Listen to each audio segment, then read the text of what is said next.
Hello students, आज का ये जो वीडियो है वो गॉसेस थ्योरम पर आधारित न्यूमेरिकल के सेकेंड पार्ट का वीडियो है।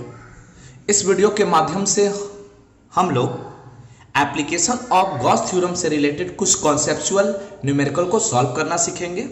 साथ साथ इस वीडियो में हमने कुछ ऐसे भी न्यूमेरिकल को ऐड किया है जिसका रिलेशन डायरेक्टली गॉसेस थ्योरम से है और साथ में इलेक्ट्रिक फ्लक्स का जो रिलेशन है phi is equal to E vector dot A vector से रिलेटेड है। तो इस क्वेश्चन में पहला क्वेश्चन कहता है from the given figure find the electric field intensity in the given region 1, 2 and 3। Question में दो फिगर है ए और बी। ए फिगर में कह रहा है कि दो इनफिनाइट थिन चार्ज शीट है जो एक दूसरे के पैरेलल है। दोनों चार्ज शीट पर अलग अलग चार्जेज हैं, एक पर पॉजिटिव चार्ज और एक पर नेगेटिव चार्ज, लेकिन सरफेस चार्ज डेंसिटी एक पर प्लस सिग्मा और एक पर माइनस सिग्मा, यानी सरफेस चार्ज डेंसिटी का अमाउंट इक्वल है। तो जब इन दोनों को पैरेलल प्लेस करेंगे तो इस तरह हमें तीन रीजन प्राप्त हुआ 1, 2 और 3। तो बताना है कि 1, 2 और 3 रीजन में इलेक्ट्रिक फील्ड क्या होगा। तो हमें इलेक्ट्रिक फील्ड की इंटेंसिटी कैलकुलेट करनी है। तो सबसे पहले हम लोग ये जान जाए कि इनफिनाइट शीट के वजह से किसी पॉइंट पर जो इलेक्ट्रिक फील्ड की वैल्यू होती है वह सिग्मा अपॉन 2 एप्सिलॉन नॉट होता है। इसको हम लोगों ने एप्लीकेशन ऑफ गॉस थ्योरम में कैलकुलेट करना सीखा था और ये रिजल्ट्स कैसे आया था देखा था। तो इस क्वेश्चन को हम लोग कुछ अलग से फिगर ड्रॉ करके समझते हैं कि इन तीनों रीजन में इलेक्ट्रिक फील्ड की वैल्यू कैसे कैलकुलेट होगी। इस तरह मैंने फिर से ये फिगर रिकंस्ट्रक्ट किया, जैसे दो प्लेट, एक पॉजिटिव और एक निगेटिव। तो ये प्लेट जो है वो थिन चार्ज शीट के रूप में है। तो सबसे पहले इन दोनों चार्ज शीट के लेफ्ट वाले रीजन में इलेक्ट्रिक फील्ड के डायरेक्शन को दर्शाते हैं। तो जैसा हम लोग जानते हैं कि पॉजिटिव चार्ज का जो इलेक्ट्रिक फील्ड होता है वो रेडियली आउटवर्ड होता है और निगेटिव चार्ज का जो इलेक्ट्रिक फील्ड होता है वो रेडियली इनवर्ड होता है। तो अगर हम इसकी बात करें तो इस प्लेट का जो इलेक्ट्रिक फील्ड होगा इसके लिए रेडियली आउटवर्ड राइट की ओर होगा और इस प्लेट के लिए इलेक्ट्रिक फील्ड रेडियली आउटवर्ड इस डायरेक्शन में यानी कि लेफ्ट की ओर होगा। तो अगर हम इस पॉइंट की बात करें इस रीजन में, तो इस प्लेट के वजह से इलेक्ट्रिक फील्ड का डायरेक्शन सपोज E1 इस डायरेक्शन में लाइज करेगा रेडियली आउटवर्ड होने की वजह से। अगर आप सेकेंड रीजन की बात करो तो इसी प्लेट की वजह से, तो अब बताइए ये इस प्लेट के किस साइड है, तो राइट साइड है। तो राइट साइड में इलेक्ट्रिक फील्ड किधर होगा, तो वो रेडियली आउटवर्ड होगा। तो यानी इसके प्लेन के रेडियली आउटवर्ड इस डायरेक्शन में ये भी इलेक्ट्रिक फील्ड E1 ही होगा। अगर हम इस पॉइंट की बात करें इसी प्लेट की वजह से, सोचेंगे कि ये प्लेट नहीं था, सिर्फ यही प्लेट था, तो अब इसके वजह से इस पॉइंट पर इलेक्ट्रिक फील्ड देखेंगे तो वो भी रेडियली आउटवर्ड होगा, क्योंकि ये भी पॉइंट इस प्लेट के राइट साइड है। तो राइट साइड में जितने भी पॉइंट होंगे, चाहे इस पॉइंट में होंगे चाहे इस रीजन में होंगे, वो इस डायरेक्शन में इलेक्ट्रिक फील्ड, सारे electric field radially outward towards right direction में होंगे और लेफ्ट में टुवर्ड्स लेफ्ट होंगे और डायरेक्शन रेडियली आउटवर्ड होगा। लेकिन जब हम निगेटिव चार्ज के बारे में बात करें, तो अब जब निगेटिव चार्ज के बारे में बात करेंगे तो अब सपोज करेंगे कि ये मान लिया पॉजिटिव चार्ज नहीं था, सिर्फ निगेटिव की वजह से सोचेंगे, तो निगेटिव की वजह से इस पॉइंट पर इलेक्ट्रिक फील्ड क्या होगा। तो किसी भी निगेटिव चार्ज का जो इलेक्ट्रिक फील्ड होता है वो रेडियली इनवर्ड होता है, यानी उस चार्ज की तरफ होता है। तो इस पर इसके वजह से इस पॉइंट पर जो इलेक्ट्रिक फील्ड होगा वो इस डायरेक्शन में होगा। यानी कि अगर हम इस प्लेट को इस तरह सोचें, मान लीजिए ये प्लेट है, अब इस प्लेट पर ये निगेटिव चार्जेज हैं इस तरह, तो अब ये प्लेट जो थिन शीट के रूप में है, इस पर जो निगेटिव चार्जेज हैं वो निगेटिव चार्जेज की वजह से जो इलेक्ट्रिक फील्ड लाइंस होंगे, इसके लिए सारे इलेक्ट्रिक फील्ड लाइंस का डायरेक्शन इस डायरेक्शन में लाइज करेगा और इसके लिए जो इलेक्ट्रिक फील्ड होगा इधर राइट की तरफ, वो सारे लेफ्ट के डायरेक्शन में होंगे। तो अब हम उसी तरह इस प्लेट के लिए सोचते हैं। तो इस प्लेट के लिए इस पॉइंट पर जो इलेक्ट्रिक फील्ड होगा वो सारे डायरेक्शन प्लेट की तरफ होंगे। तो हमको सिर्फ एक ही पॉइंट से दिखाना है, तो इसके लिए जो इलेक्ट्रिक फील्ड E2 कंसिडर कर लिया वो इसी प्लेट की तरफ होंगे। इस डायरेक्शन पे भी बात करेंगे तो ये भी इसके लेफ्ट साइड है, तो लेफ्ट साइड में जो भी डायरेक्शन है वो किस डायरेक्शन में है, तो टुवार्ड्स प्लेट। तो इसके लिए भी जो इलेक्ट्रिक फील्ड होंगे वो भी टुवार्ड्स प्लेट होंगे। इसको E2 ले लिया। उसी तरह इस डायरेक्शन की बात करेंगे तो इस पॉइंट पर इस रीजन 3 में जो इलेक्ट्रिक फील्ड है वो किस डायरेक्शन में है, तो वो डायरेक्शन प्लेट के तरफ है, निगेटिव प्लेट के टुवार्ड्स है। तो इसके लिए डायरेक्शन जो होगा टुवार्ड्स प्लेट। तो ये पॉजिटिव के लिए था तो मान लिया था E1 और ये नेगेटिव के लिए था E2। अब हर एक पॉइंट पर हम इलेक्ट्रिक फील्ड सेम दिखा रहे हैं।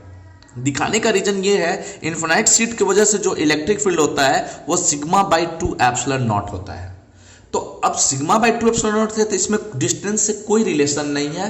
तो आप इन्फिनाइट सीट की वजह से किसी भी पॉइंट पर आप इलेक्ट्रिक फील्ड निकालो उसका वैल्यू मैग्नीट्यूड कांस्टेंट होगा। तो इस तरह हर एक पॉइंट पर पॉजिटिव के लिए रीजन 1, 2 और 3 में इलेक्ट्रिक फील्ड को E1 से रिप्रेजेंट किया और रीजन सेकेंड चार्ज प्लेट की वजह से रीजन 1, 2 और 3 में इलेक्ट्रिक फील्ड E2 से रिप्रेजेंट किया। तो अब हम ये देख रहे हैं कि अगर रीजन 1 की बात करें तो इलेक्ट्रिक फील्ड क्या है, दोनों अपोजिट डायरेक्शन में है। तो अपोजिट डायरेक्शन में तो electric field E1 minus E2 या E2 माइनस E1 हो सकता है, क्योंकि दोनों की सरफेस चार्ज डेंसिटी सेम है। अगर सरफेस चार्ज डेंसिटी सेम है तो amount of electric field same होगा। तो फर्स्ट रीजन में इलेक्ट्रिक फील्ड 0। सेकेंड रीजन की बात करें तो इलेक्ट्रिक फील्ड ऐड हो जाएंगे। तो दोनों का जो रिजल्ट होगा sigma by 2 epsilon not plus sigma by 2 epsilon not. यहाँ पर माइनस सिग्मा नहीं देंगे क्योंकि इलेक्ट्रिक फील्ड मॉड में निकालते हैं तो निगेटिव साइन पॉजिटिव हो जाता है। और उसी तरह अगर हम इसकी बात करें तो ऐसी स्थिति में दोनों अपोजिट डायरेक्शन से सब्सट्रैक्ट होगा तो रीजन 3 में भी इलेक्ट्रिक फील्ड 0 हो जाएगा। तो इस तरह 1 और 3 रीजन में इलेक्ट्रिक फील्ड 0 हो जाएगा और सेकेंड रीजन में जो इलेक्ट्रिक फील्ड होगा दोनों के इलेक्ट्रिक फील्ड के सम के इक्वल होगा। तो अब हम इसको डिटेल में देखते हैं। अब एक बार फिर से डायरेक्शन देख लेते हैं, कॉन्सेप्ट और ज़्यादा क्लियर हो जाए। पॉजिटिव चार्ज की वजह से जो इलेक्ट्रिक फील्ड होगा इस प्लेट पॉइंट पर इस चार्ज सेट की वजह से वो रेडियली आउटवर्ड, तो मैंने इसको E1 से रिप्रेजेंट किया। सेकेंड रीजन में भी इलेक्ट्रिक फील्ड रेडियली आउटवर्ड होगा तो इसको मैंने इलेक्ट्रिक फील्ड E1 से रिप्रेजेंट किया। थर्ड रीजन में भी इसके लिए रेडियली आउटवर्ड होगा तो थर्ड रीजन में भी इलेक्ट्रिक फील्ड E1 राइट की तरफ दर्शाया। अब निगेटिव चार्ज की बात करेंगे तो निगेटिव सीट की वजह से इस पॉइंट पर इलेक्ट्रिक फील्ड जो होगा वो प्लेट की तरफ होगा। तो प्लेट की तरफ इलेक्ट्रिक फील्ड E2, इस पॉइंट पे भी प्लेट की तरफ E2 और इस पॉइंट पर प्लेट की तरफ E2। तो इन रीजन फर्स्ट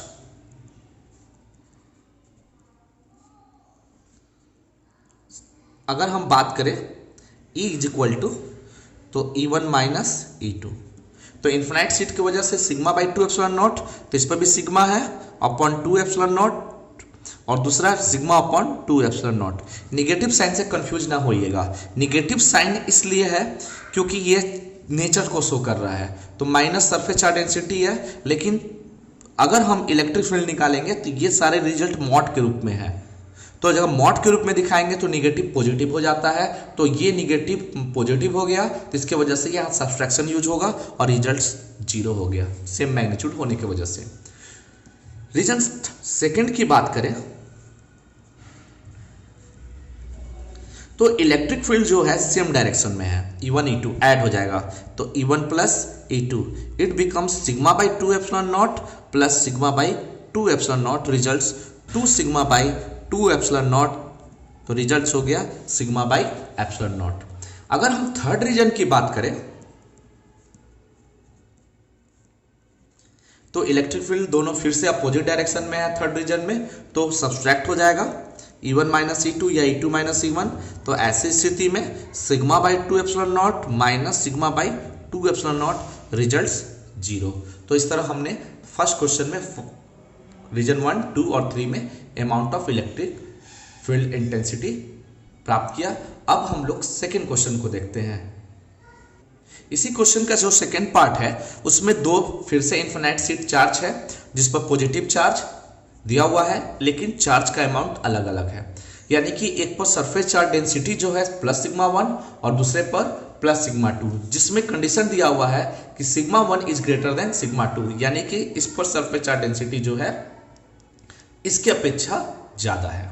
तो अब आपको बताना है कि 1, 2 और 3 रीजन में इलेक्ट्रिक फील्ड क्या होगा। तो इस तरह हमने फिर से फिगर कंस्ट्रक्ट किया। अब इसके फर्स्ट रीजन की बात करते हैं। तो फर्स्ट रीजन में फर्स्ट सीट की वजह से इलेक्ट्रिक फील्ड रेडियली आउटवर्ड होगा। तो अगर इसके लेफ्ट साइड की बात करें, जितने भी इलेक्ट्रिक फील्ड होंगे सारे इस डायरेक्शन में होंगे। इसके लिए भी बात करें, सारे लेफ्ट की ओर ही होंगे। तो अगर हम फर्स्ट प्लेट के लिए लें इलेक्ट्रिक फील्ड E1, तो इलेक्ट्रिक फील्ड E1 इसी डायरेक्शन में होगा। अगर हम सेकेंड प्लेट की बात करें तो ये भी पॉइंट जो है, ये भी रीजन है सेकेंड प्लेट के सेकेंड चार्ज सीट के लेफ्ट साइड में है। तो जो भी इलेक्ट्रिक फील्ड होंगे वो रेडियली इसी डायरेक्शन में होंगे। तो यानी E2 भी जो होगा वह E1 के डायरेक्शन के अलोंग ही होगा। यदि हम सेकेंड रीजन की बात करें तो सेकेंड रीजन के इस पॉइंट पर इस पॉजिटिव चार्ज सीट के राइट साइड ये पॉइंट है।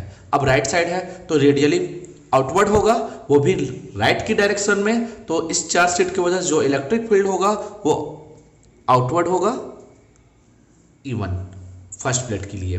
अगर हम इस प्लेट की बात करें तो इसके लिए जो इलेक्ट्रिक फील्ड होगा इसके लिए वो रेडियली आउटवर्ड, क्योंकि ये प्लेट जो है और ये जो पॉइंट है इस चार्ज सीट के वजह से लेफ्ट साइड में है। तो लेफ्ट साइड में जो इलेक्ट्रिक फील्ड का डायरेक्शन जो होगा वो रेडियली आउटवर्ड लेफ्ट साइड में होगा। अब हम इस पॉइंट की बात करते हैं। तो पहला चार्ज सीट, तो इस चार्ज सीट के राइट साइड में भी पॉइंट है, तो इसके लिए भी इलेक्ट्रिक फील्ड इसी डायरेक्शन में होगा, यानी कि E1। और पॉजिटिव चार्ज के भी राइट साइड में है तो इसके लिए भी इलेक्ट्रिक फील्ड E1 के ही अलोंग होगा, तो इलेक्ट्रिक फील्ड E2 हो गया। अगर हम पॉजिटिव चार्ज के लिए अगर इलेक्ट्रिक फील्ड को लेफ्ट और राइट इस तरह दर्शाए तो हमें थोड़ा और कॉन्सेप्ट क्लियर हो सकता है। मान लिया ये चार्ज सीट है, इसका सिर्फ एज दिख रहा है।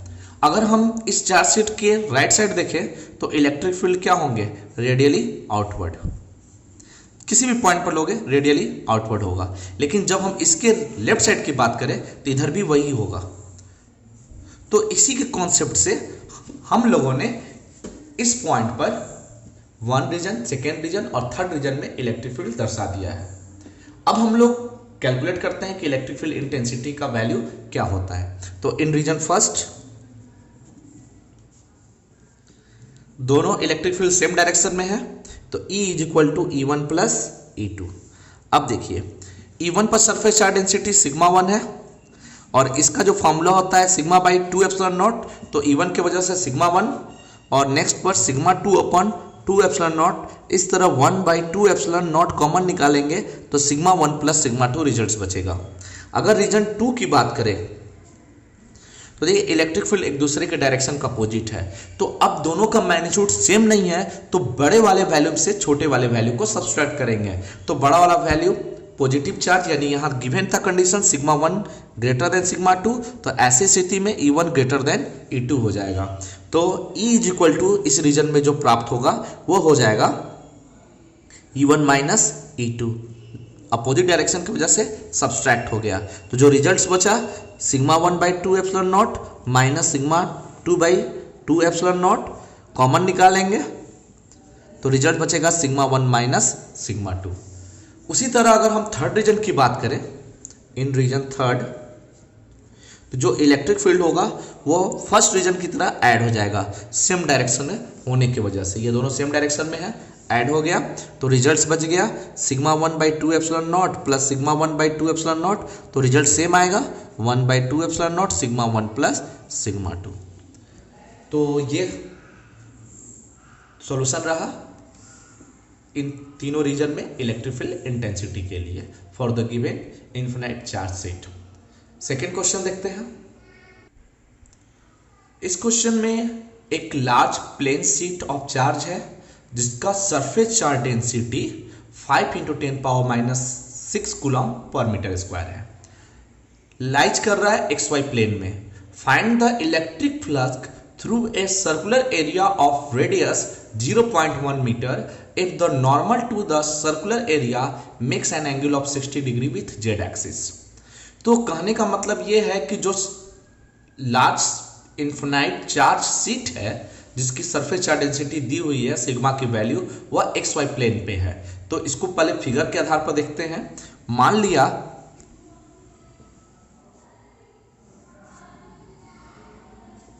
ये जेड एक्सिस हुआ, ये वाई एक्सिस हुआ और ये एक्स एक्सिस हुआ।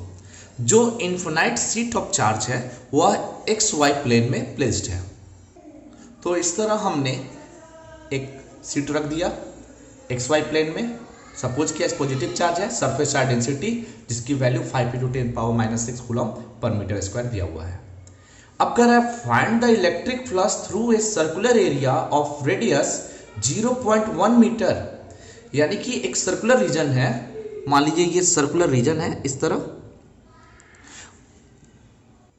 सर्कुलर रीजन हो गया। अब ये जो सर्कुलर रीजन है इसका रेडियस 0.1 मीटर है। तो मान लीजिए इसका जो रेडियस है वो r कंसिडर किया और r is equal to 0.1 metre given हो गया। कर रहा है if the normal to the circular area make an angle of 60 degree. मैंने इसको इस तरह झुका के रखा है क्योंकि इसका जो नॉर्मल है इसके प्लेन के परपेंडिकुलर होगा। तो मान लीजिए नॉर्मल एन कैप हो गया। तो ये जेड एक्सिस से, तो ये जेड एक्सिस के पैरेलल मैंने भी एक जेड एक्सिस बनाया और जेड एक्सिस से ये एंगल 60 डिग्री सबटेंड कर रहा हो। तो बताइए इससे कितना amount of electric flux link करेगा। तो इसके लिए पहले हम लोग क्या करेंगे कि इन्फिनाइट शीट की वजह से इससे जो भी इलेक्ट्रिक फील्ड होकर क्रॉस करेंगे परपेंडिकुलर टू द प्लेन होंगे, परपेंडिकुलर टू इट्स प्लेन, यानी इसके प्लेन के परपेंडिकुलर होंगे और डायरेक्टेड होंगे टुवर्ड्स जेड एक्सिस। तो जो भी इलेक्ट्रिक फील्ड होगा वो जेड एक्सिस के अलोंग होगा और इस रीजन से जो भी इलेक्ट्रिक का वैल्यू जैसे भी जो भी क्रॉस करेगा वो इन्फिनाइट शीट की वजह से कांस्टेंट वैल्यू होगा। उसका result E is equal to σ/2 epsilon naught से कैलकुलेट करेंगे। तो इस तरह इलेक्ट्रिक फील्ड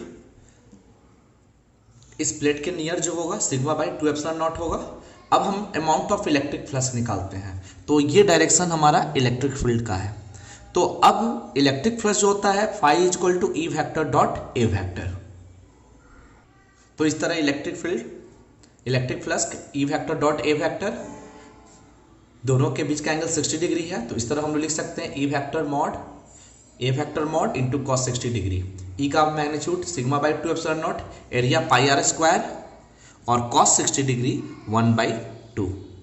अब हम इन वैल्यू को प्लेस करके इलेक्ट्रिक फ्लक्स प्राप्त कर लेंगे। तो इस तरह हमें 4.44 × 10⁻³ न्यूटन मीटर स्क्वायर पर कूलम इलेक्ट्रिक फ्लक्स प्राप्त होगा जो सर्कुलर एरिया से लिंक्ड होगा। नेक्स्ट क्वेश्चन देखते हैं। नेक्स्ट क्वेश्चन कर रहा है a electric field in a region is radially outward and varies with a distance r as is equal to 250 small r volt पर मीटर स्क्वायर।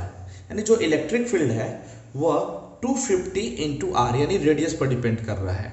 तो जैसे जैसे डिस्टेंस चेंज करेगा इलेक्ट्रिक फील्ड का वैल्यू चेंज करता जाएगा, r बढ़ने पर E भी बढ़ेगा।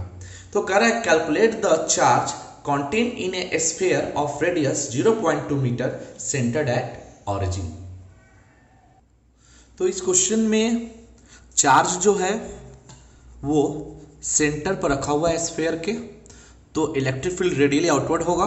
तो बताना है उस चार्ज का अमाउंट कितना होगा जब रेडियस 0.2 हो और इलेक्ट्रिक फील्ड इस तरह वेरी करे। तो इस तरह हमने एक स्फीयर बनाया और इस स्फीयर के सेंटर पर चार्ज क्यू प्लेस कर दिया। तो सबसे पहले क्या होता है कि अगर चार्ज क्यू है तो जैसे जैसे दूरी चेंज करती है वैसे वैसे इलेक्ट्रिक फील्ड का वैल्यू भी r पर डिपेंडेंट है। तो यानी कि हमको जो भी इलेक्ट्रिक फील्ड लेना है इसका सरफेस पर, क्योंकि इलेक्ट्रिक फ्लक्स जो भी कैलकुलेट करेंगे वो इस सरफेस से कितना लिंक करेगा। तो उसके लिए हमें क्या करना होगा, ये दूरी, तो ये दूरी जो होगी यानी इसका रेडियस मान लिया a हुआ, तो वैसी स्थिति में जो आर का वैल्यू होगा, जो इलेक्ट्रिक फील्ड के इक्वेशन में दिया हुआ है ये वैल्यू, वो भी ए के बराबर हो जाएगा और वो हो गया 0.2। So electric field at the surface of a sphere E r is equal to a, we placed 250 into a, r की जगह हम ए रखेंगे और ए का वैल्यू 0.2 दिया हुआ है, तो 250 इंटू 0.2। जब हम इसको सॉल्व करेंगे तो ये रिजल्ट आएगा 50 वोल्ट पर मीटर स्क्वायर। अब हम लोग देखेंगे कि कितना इलेक्ट्रिक फ्लक्स इस स्फीयर से क्रॉस कर रहा है। सो वी कैन राइट, तो इस तरह इलेक्ट्रिक फ्लक्स जो क्रॉस करेगा स्फीयर से, उसको हम लोग close integral of E vector dot D S से निकालेंगे। तो रिजल्ट्स दोनों का डॉट प्रोडक्ट जो होगा वो cos 0 डिग्री होगा दोनों के लिए। एरिया वेक्टर और इलेक्ट्रिक फील्ड वेक्टर दोनों सेम डायरेक्शन में होंगे। 0 डिग्री तो results E into D S, तो रिजल्ट बचा ई इंटू एस। एस जो है इस स्फीयर का सरफेस एरिया, तो सर्फ E into surface area 4 pi into a square. Value place करते हैं तो ई का वैल्यू 50 आ चुका है, 4 पाई का वैल्यू 3.14 या पाई ही छोड़ देते हैं, और ए का जो वैल्यू है 0.2 होल स्क्वायर। तो इसको हम सॉल्व करेंगे तो रिजल्ट्स 4 पाई इंटू 2 के फॉर्म में लाइट करेगा। अब हम लोग डायरेक्ट गॉस थ्योरम यूज कर सकते हैं, क्योंकि इस क्लोज सरफेस के अंदर ये चार्ज क्यू प्रेजेंट है। तो यूजिंग गॉस थ्योरम, तो इस तरह गॉस थ्योरम से phi is equal to Q by epsilon naught, तो q is equal to phi into epsilon naught. जो फाई का वैल्यू आया 4 पाई इंटू 2 और एप्सिलॉन नॉट रह गया।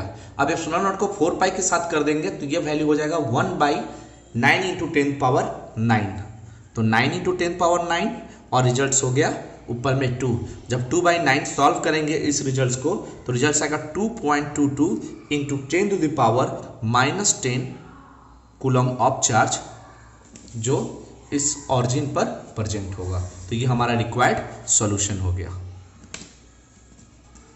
नेक्स्ट क्वेश्चन है 3 infinitely long charge sheet are placed as shown in figure. एक figure दिया हुआ है, तो इस फिगर में 3 इन्फिनाइट चार्ज शीट है। वो चार्ज शीट जो है perpendicular to the plane of paper रखे हुए हैं, जिसकी वजह से हमको सिर्फ उसका एज दिख रहा है। अब कह रहा है are placed shown in figure, find the electric field at point P, यानी इस पॉइंट पर इलेक्ट्रिक फील्ड बताना है। तो क्वेश्चन में मेंशन किया हुआ है कि जो चार्ज शीट है, मान लीजिए फर्स्ट चार्ज शीट, सेकेंड और थर्ड, तो फर्स्ट और सेकेंड के जो चार्ज शीट है उसके बीच में एक ऑरिजिन है जिससे एक्स एक्सिस दोनों चार्ज शीट के पैरेलल पास कर रहा है, और जो जेड एक्सिस है बाकी चार्ज शीट के परपेंडिकुलर है। तो ऑरिजिन ओ से ए डिस्टेंस नीचे की ओर फर्स्ट चार्ज शीट है, ए डिस्टेंस ऊपर की ओर सेकेंड चार्ज शीट है, और ऑरिजिन से 3 डिस्टेंस पर थर्ड चार्ज शीट है। तो बताना है कि पी पॉइंट पर इलेक्ट्रिक फील्ड इंटेंसिटी क्या होगा। तो एक चीज हम लोग फिर से रिकॉल कर ले कि इन्फिनाइट चार्ज शीट के वजह से किसी पॉइंट पर इलेक्ट्रिक फील्ड जो कैलकुलेट करते हैं नियर द चार्ज शीट, वो हमारा डिस्टेंस पर डिपेंड नहीं करता। अगर हम इसके लिए P का वैल्यू निकाले, चाहे इसके लिए P का वैल्यू निकाले, चाहे इसके लिए P का वैल्यू निकाले, तो वो डिस्टेंस पर नहीं डिपेंड करेगा, वो सिर्फ डिपेंड करेगा कि इसका सरफेस चार्ज डेंसिटी क्या है। तो जो वैल्यू, अगर देखिए फर्स्ट और सेकेंड का सरफेस चार्ज डेंसिटी सेम है, तो P पर जो लाइज करेगा इलेक्ट्रिक फील्ड इन दोनों के वजह से वो इक्वल अमाउंट पर होगा, और इसकी वैल्यू चेंज करेगी इसके लिए, क्योंकि इसका सरफेस चार्ज डेंसिटी अलग अलग है। तो सबसे पहले हम लोग ये देखते हैं कि इलेक्ट्रिक फील्ड का डायरेक्शन पी पॉइंट पर तीनों प्लेट की वजह से किन किन डायरेक्शन में लाइज करता है। तो इसको अलग से फिगर के माध्यम से समझते हैं। इस तरह हमने फिर से एक फिगर बनाया, इसमें एक्स और वाई रिप्रेजेंट कर रहा है, इस पर प्लस सिग्मा, -2 सिग्मा, और थर्ड प्लेट पर प्लस सिग्मा। तो इसका मतलब इस पर पॉजिटिव चार्ज प्रेजेंट है, तो इसको हमने पॉजिटिव चार्ज दिखा दिया। सेकेंड पर निगेटिव चार्ज प्लेट प्रेजेंट है, और थर्ड वाले पर भी प्लस सिग्मा की वजह से पॉजिटिव चार्ज इस पर प्लेस्ड है। अब इस पॉइंट पर इलेक्ट्रिक फील्ड पहले दर्शाएंगे। मान लीजिए फर्स्ट प्लेट के ये किस साइड है, तो अगर हम लोग ये देखेंगे तो फर्स्ट प्लेट के अपर साइड है, तो अपर साइड में इसकी वजह से जो इलेक्ट्रिक फील्ड होगा रेडियली अपवर्ड होगा। इसके वजह से अगर नीचे सोचेंगे तो डाउनवर्ड होगा, तो रेडियली अपवर्ड। तो इसके लिए जो इलेक्ट्रिक फील्ड हुआ सपोज E1 इस डायरेक्शन में हो गया। नेगेटिव के लिए सोचेंगे तो वो प्लेट की तरफ होना चाहिए, तो इसके लिए हमने E2 दिखा दिया। और पॉजिटिव के लिए दिखाएंगे तो इस प्लेट के ये नीचे है तो इसी डायरेक्शन में राइज करेगा, और वो इलेक्ट्रिक फील्ड थोड़ा बढ़ाकर हम E3 रिप्रेजेंट कर रहे हैं। तो इस तरह हमें P पॉइंट पर दो अलग अलग डायरेक्शन में इलेक्ट्रिक फील्ड प्राप्त हुए, जिसमें E2 E3 सेम डायरेक्शन में है और E1 अलग अपवर्ड डायरेक्शन में है। तो इस तरह हम इलेक्ट्रिक फील्ड निकालेंगे, नेट इलेक्ट्रिक फील्ड। तो E बराबर लिख सकते हैं E2 plus E3 minus E1, यानी दोनों रिजल्ट्स को ऐड कर देंगे और ये अपोजिट डायरेक्शन की वजह से सब्सट्रैक्ट होगा। तो जो रिजल्ट्स आएगा E2 सेकेंड प्लेट का है, तो 2 sigma upon 2 epsilon not. E3 के लिए sigma by 2 epsilon not, E1 के लिए सिग्मा बाई 2 एप्सिलॉन नॉट। ये रिजल्ट कैंसिल आउट हो जाएगा। तो ऐसी स्थिति में सिर्फ टोटल बचा सिग्मा बाई एप्सिलॉन नॉट। तो result sigma by epsilon not बच गया। अगर हम इलेक्ट्रिक फील्ड के डायरेक्शन को भी दर्शाएं तो E2 ये जो वैल्यू बचा है वो E2 का डायरेक्शन है, तो E2 का डायरेक्शन किसके अलोंग है? तो अगर ये एक्स एक्सिस है और क्वेश्चन में ये एक्सिस जेड शो कर रहा है, तो यानी कि जो इलेक्ट्रिक फील्ड का जो डायरेक्शन होगा वो इस डायरेक्शन में होगा, यानी निगेटिव जेड एक्सिस के डायरेक्शन में। देखिए ये दोनों तो कैंसिल आउट हो गया, जो भी वैल्यू बचा E2 का वैल्यू बचा। तो E2 का वैल्यू किस डायरेक्शन में जा रहा है? तो निगेटिव जेड एक्सिस के पैरेलल जा रहा है। तो अगर हम इसको वेक्टर फॉर्म में दिखाएं तो लिख सकते हैं E vector is equal to sigma by 2 epsilon naught और डॉट के कैप, और यहाँ पर जो साइन होगा वो निगेटिव होगा। के कैप निगेटिव में इसलिए क्योंकि निगेटिव जेड एक्सिस है। तो इस तरह मैग्नीट्यूड के फॉर्म में ये रिजल्ट आया और ये जो रिजल्ट आया वेक्टर फॉर्म में आ गया। तो ये हमारा रिक्वायर्ड सॉल्यूशन हुआ। तो इस तरह हमने उसी क्वेश्चन के सॉल्यूशन को यहाँ लिख दिया, जिसका वैल्यू ई वेक्टर फॉर्म में minus sigma by epsilon not into के कैप हो गया। नेक्स्ट क्वेश्चन देखते हैं। 5 नंबर क्वेश्चन कर रहा है, it has been experimentally observe that the electric field in a large earth atmosphere is directly vertically downward. यानी कि मान लीजिए अर्थ एटमॉस्फेयर में जो इलेक्ट्रिक फील्ड है वो डाउनवर्ड डायरेक्शन में दर्शा रहा है। करा at an altitude of 300 metre the electric field is 60 volt पर metre and at an altitude of 200 metre the field is 100 volt पर मीटर। यानी दो अलग अलग डिस्टेंस पर 300 पर 60 वोल्ट पर मीटर है और 200 मीटर पर 100 वोल्ट पर मीटर है।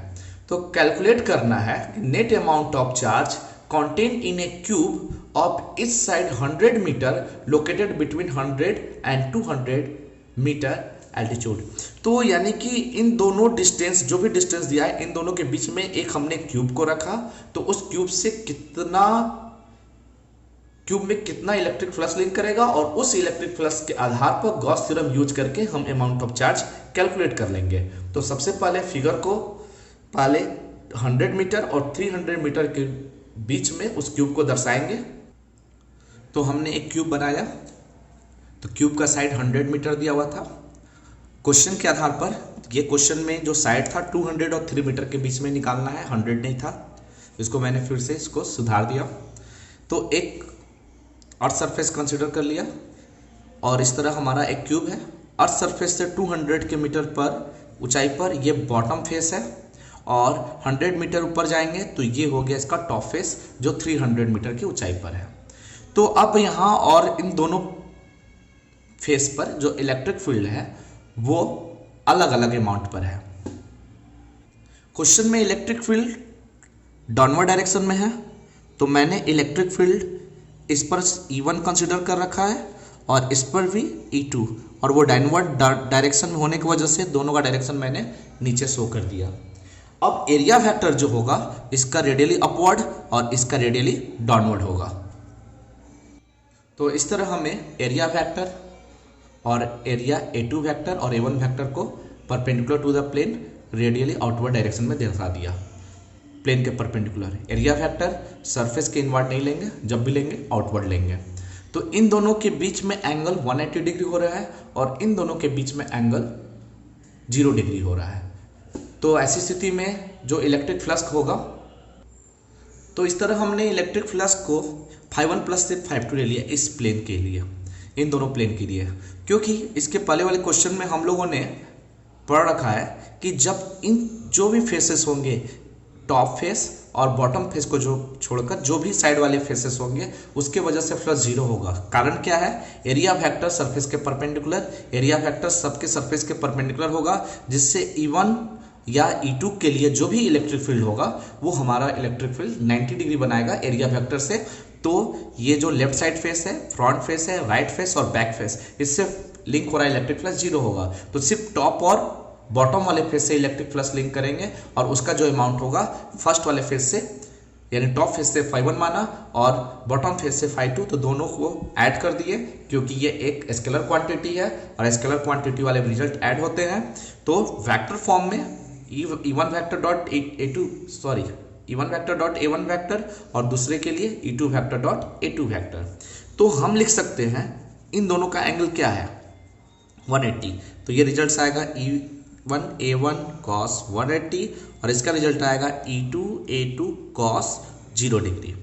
तो phi इज इक्वल टू जो रिजल्ट बचा E1 का देखिए 300 के मीटर की ऊंचाई पर जो वैल्यू दिया हुआ है वो 60 वोल्ट है, तो इसका 60 वोल्ट पर मीटर हो गया। फिर A1 जो है एरिया, तो 100 मीटर है, तो 100 इंटू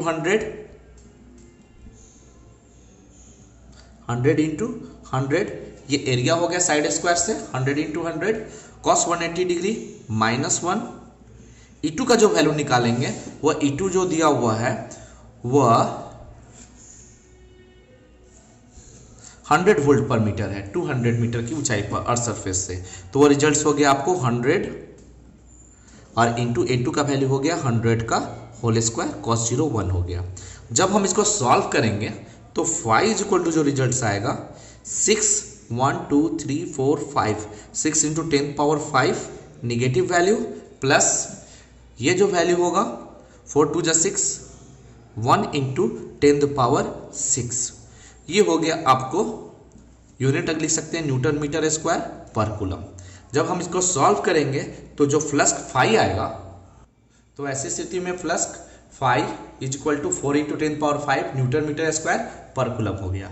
अब हम लोग गॉस थ्योरम यूज कर सकते हैं। गॉस थ्योरम से हम लोग इसके inside amount of charge calculate कर सकते हैं, phi is equal to Q by epsilon naught place करके, क्योंकि इस क्यूब से लिंक हो रहा हमें इलेक्ट्रिक फ्लक्स प्राप्त हो गया। तो इस तरह गॉस थ्योरम से phi equal to Q by epsilon naught, तो Q is equal to 5 into epsilon naught, phi की वैल्यू हो गई 4 into 10 power 5, epsilon naught 8.85 into 10 power -12। जब इन दोनों वैल्यू को सॉल्व करेंगे तो रिजल्ट आएगा 3.542 इंटू 10 पावर -6 कूलम। तो ये अमाउंट ऑफ चार्ज उस क्यूब के अंदर इनक्लोज्ड होंगे। नेक्स्ट क्वेश्चन है, ए charge Q is distributed uniformly on a ring of radius small r. A sphere of equal radius r is centered at the circumference of ring as shown in figure. Find the electric flux linked with the surface of a sphere. कहने का मतलब ये हुआ कि एक sphere दिया हुआ है। अब ये जो स्फीयर है, इस स्फीयर का कुछ पार्ट, जो इस स्फीयर के अंदर कुछ पार्ट रिंग का है, वो रिंग का ये आर्क हो गया AOB। यानी ये इस तरह एक फिगर में रिंग बना हुआ है, उस रिंग पर चार्ज Q दिया हुआ है। तो मान लीजिए ये पॉजिटिव चार्ज इस रिंग पर यूनिफॉर्मली डिस्ट्रीब्यूट हुआ होगा।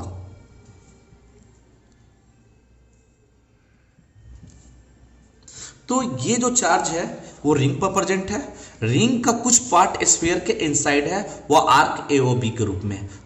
तो जो रिंग है वो स्फीयर के सेंटर से होकर गुजर रहा है, रिंग का जो आर्क है एक साइड। अब एक पॉइंट जो है रिंग का वो स्फीयर के सेंटर पर है।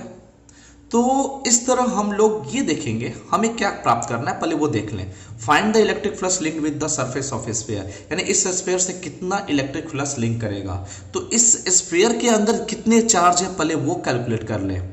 जितने चार्ज होंगे उस चार्ज को कैलकुलेट करके गॉस थ्योरम से phi is equal to Q by epsilon naught रखेंगे। क्यू का वैल्यू हमें पहले से प्राप्त हो चुका रहेगा ये वैल्यू, और उस वैल्यू को एप्सिलॉन नॉट से डिवाइड करेंगे तो हमें इलेक्ट्रिक फ्लक्स प्राप्त हो जाएगा। तो इसके लिए पहले हम लोग ये देखते हैं कि ये जो आर्क है ए ओ बी, यानी इतने लेंथ पर कितने चार्ज होंगे। तो सबसे पहले हम लोग रिंग जो देखते हैं वो एक लीनियर शेप में होता है, और लीनियर शेप के लिए लीनियर चार्ज डेंसिटी लेमडा होता है। तो कंसीडर कर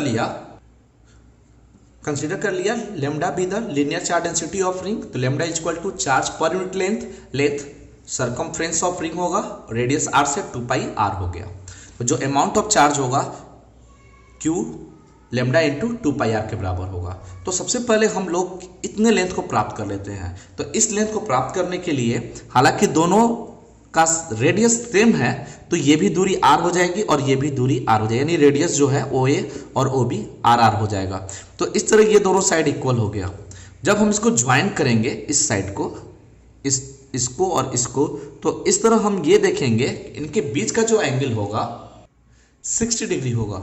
हालांकि ये 60 डिग्री क्वेश्चन में पहले से मेंशन है, तो यानी कि अगर 60 डिग्री हुआ तो उस हिसाब से हम लोग ये देखेंगे ये तीनों ये जो साइड है वो इक्वल होंगे। तो ये भी आर है, ये भी आर है और ये भी आर हो गया, उस तरह ये भी आर हो गया। तो हम लोग सबसे पहले ये लेंथ कैलकुलेट करते हैं। तो इस लेंथ को कैलकुलेट करने के लिए ये जो आर्क है वो इस रिंग के सेंटर से कितना एंगल सब्सटेंड कर रहा है। तो अगर ये 60 है तो ये भी 60 हो गया, तो ये 120 डिग्री हो गया। तो वैसे स्थिति में ये लाइन पैरेलल है, ये भी 60 था तो ये भी 60 हो जाएगा, और उसके आधार पर अल्टरनेट एंगल से ये भी 60 हो जाएगा। तो यानी इनके बीच का जो एंगल हुआ 120। फिर से देखते हैं, ये लाइन और ये लाइन पैरेलल है, तो ये 60 है तो इधर वाला भी एंगल क्या हो गया 60 अल्टरनेट एंगल से। और इस लाइन को देखेंगे तो ये 60 है तो ये भी 60, और 60 और 60 मिलकर कितने हो गए 120। तो अगर हमें आर्क OAB निकालना है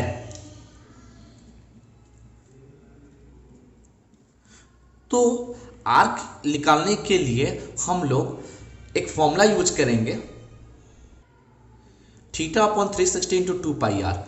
थीटा अपॉन 360 क्या रिप्रेजेंट करता है कि किसी भी आर्क का, किसी भी सर्किल का जो भी आर्क का सेक्टर, यानी ये पार्ट हमें पता करना है, चाहे वो जितना भी एंगल सब्सटेंड करे। अगर थीटा एंगल सब होगा तो theta upon 360 into 2 pi r होता है। तो थीटा की जगह अगर हम वैल्यू प्लेस करेंगे तो ये रिजल्ट्स 120 है और ये 360 है और इंटू 2 पाई आर कैंसिल हो जाएगा 3 बार में, तो ये रिजल्ट्स बचा 2 पाई आर बाई 3। तो इस तरह हमें ये पार्ट पता चल गया। तो अगर हम लोग चार्ज ऑन AOB प्राप्त करें तो उसके लिए लिख सकते हैं लेमडा इंटू लेंथ AOB, यानी चार्ज जो होता है linear charge density into length, जो लेंथ निकालना है उससे मल्टीप्लाई करेंगे। तो लेमडा का रिजल्ट आ चुका है Q इंटू 2 पाई आर और इंटू 2 पाई आर बाई 3। तो 2 पाई आर से कट जाएगा तो जो चार्ज बचेगा Q बाई 3। आप दूसरे, अगर हम ये तरह सोल्यूशन ना सोचकर दूसरे तरह भी सोचे तो हमें इसका आसानी से सॉल्यूशन प्राप्त हो सकता है। कैसे वो देखते हैं। देखिए ये जो आर्क है वो कितना डिग्री एंगल बनाया 120 डिग्री। अगर हम 120 को अगर सर्किल से 120 ले तो वो 3 पार्ट में जाएगा, 120 एक और 120 और इस तरह 120, यानी ये जो सर्कमफ्रेंस है 120 के द्वारा 1/3 लेंथ पे डिवाइड होता है। यानी अगर इसका टोटल लेंथ L हो तो ये लेंथ L/3 हो जाएगा। तो चार्ज भी जितना चार्ज होगा उसका 1/3 पार्ट इस पर यूनिफॉर्मली डिस्ट्रीब्यूट होगा। तो वैसी स्थिति में डायरेक्ट हम लोग Q/3 प्राप्त कर सकते हैं। खैर, हमने मेथड के जरिए Q/3 निकालना आपको समझाया कि यदि आपको अगर कुछ भी एंगल दिया हो तो इस मेथड से उस पर लीनियर चार्ज डेंसिटी के यूज करके हम लोग charge on the given length प्राप्त कर सकते हैं। तो इस तरह इस पर जो चार्ज आया Q/3 आया। अब हमें क्या पूछ रहा है, इलेक्ट्रिक फ्लक्स पूछ रहा है, तो हम लोग गॉस थ्योरम यूज कर सकते हैं क्योंकि ये जो अमाउंट ऑफ चार्ज है इस क्लोज सरफेस के इनसाइड है, हमको बाहर से मतलब नहीं है, इनसाइड से मतलब है, तो आप गॉस थ्योरम यूज कर सकते हैं। तो इस तरह हम लोग गॉस थ्योरम से phi equal to Q by epsilon naught, Q का जो वैल्यू आया जो इसके अंदर इनक्लोज है, सपोज दैट क्यू डैश है, ये इस पार्ट पर चार्ज क्यू डैश था, तो क्यू डैश का जो वैल्यू हो गया Q/3 अपॉन एप्सिलॉन नॉट, तो रिजल्ट्स हो गया Q/3 एप्सिलॉन नॉट। यही हमारा अमाउंट ऑफ इलेक्ट्रिक फ्लक्स इस स्फीयर से लिंक करेगा, यही रिक्वायर्ड सॉल्यूशन हो गया।